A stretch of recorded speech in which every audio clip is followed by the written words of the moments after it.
Hi, little Beiser family. I wanted to read a story to you guys. It's called The Christmas Train, and it's about Thomas S. Monson, who was the prophet of our church prior to President Nelson. So, the prophet before President Nelson. And it's about him when he was a little boy, just like this. So Tater's right there, so we'll see how he does with me reading a story to you. So it's called The Christmas Train. I'll read the page and then I'll show you the page, okay? The Christmas Train, a true story. This is the engine and some cars after it. Okay. I knew the question was coming, just like it came every year. My mother asked, "Tommy, have you thought about what you want for Christmas?" I yearned as only a boy could yearn for a train. Not a common wind-up model train that was affordable. Rather, I wanted one that operated through the miracle of electricity. I looked at my mother and replied, "I'm hoping for an electric train."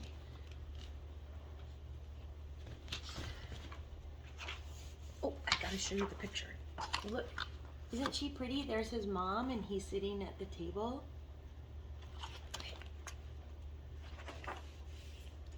There were times, the times were those when many families were not earning a lot of money. Yet mother and dad, through some sacrifice, I am sure, presented to me on Christmas morning a beautiful electric train. There he is holding the engine. Okay, and there's the Christmas tree and some more presents. Okay, sorry, Tater's playing with his bunny. For hours, I operated the transformer, which is the on and off button, watching the engine first pull its cars forward, then push them backwards around the track. My new train went round and round with endless energy, and I never, ever had to wind it up. So there's his train. He's so happy. Yay. Okay. Mother entered the living room and said to me that she had purchased a wind-up train for Mrs. Hanson's son, Mark, who lived down the street. Curious, I asked to see the train. I didn't show you the page again. She's saying, I bought a train for Mark, and he was curious, so he wanted to see the train. The engine was short and blocky, not long and sleek like the nicer model I had received. However, I did take notice of an oil tanker car that was part of the inexpensive set. My train had no such car. I began to feel pangs of envy. I put up such a fuss that my mother surrendered to my pleadings and handed me the oil tanker. She said, "If you need it more than Mark, you take it." So this is the car that he really liked. It's the oil tanker. Okay. Ooh, this is a cool picture. I put the oil tanker with my train. Of course, my electric train with endless energy could easily pull the additional oil tanker. I felt pleased with the result. Look at this, how fancy the train looked, that top view. There's the caboose right there. See? And there he is. There you can see the transformer. That's the transformer. It's the little control switch.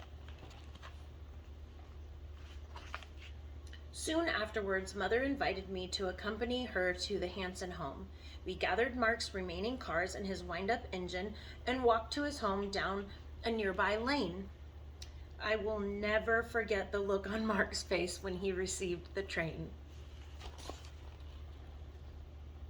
There he is in the doorway. Mark was a year or two older than I. He had never anticipated such a gift and was thrilled beyond words.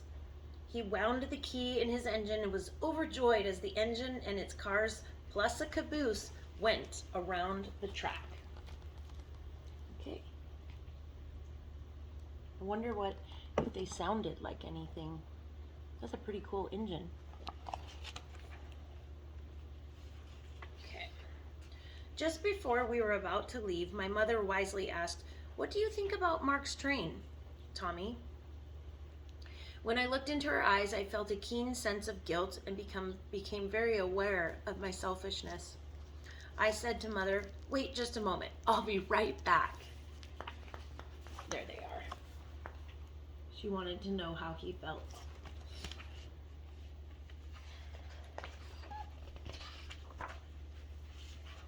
As swiftly as my legs could carry me, I ran to our home. I sprang up the porch steps and I burst through our front door.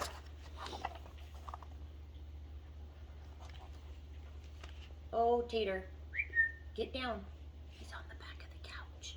Tater, come here. Good boy. I picked up the oil tanker car, plus an additional car from my train set, flew down my porch steps, and ran back down the lane to the Hanson's house.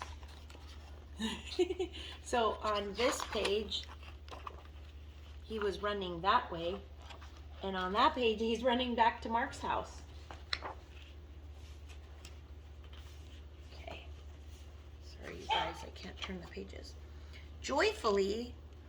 I joyfully said to Mark, "We forgot to bring 2 cars that belong to your train.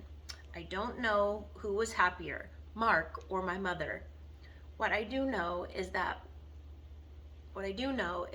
was the day when I felt in my heart that giving had replaced getting." There's Tommy with his mom giving the cars to Mark. So he gave Mark the oil tanker that was originally his and a few cars from his own set. Mark coupled the 2 extra cars to his set and placed them on his track. "Do you want to stay and watch with me?" he asked excitedly. I looked back at my mother, who of course nodded her approval. I couldn't help but smile and say, "Sure." There they are. This book always makes me cry a little bit. I watched the wind-up engine make its labored way around the track and saw Mark's face beaming. I felt a supreme joy, difficult to describe and impossible to forget. The spirit of Christmas had filled my soul. Here's the picture of the whole thing together. That's so cool. I watched the wind-up engine. Oops, that's what I just read. Hold on.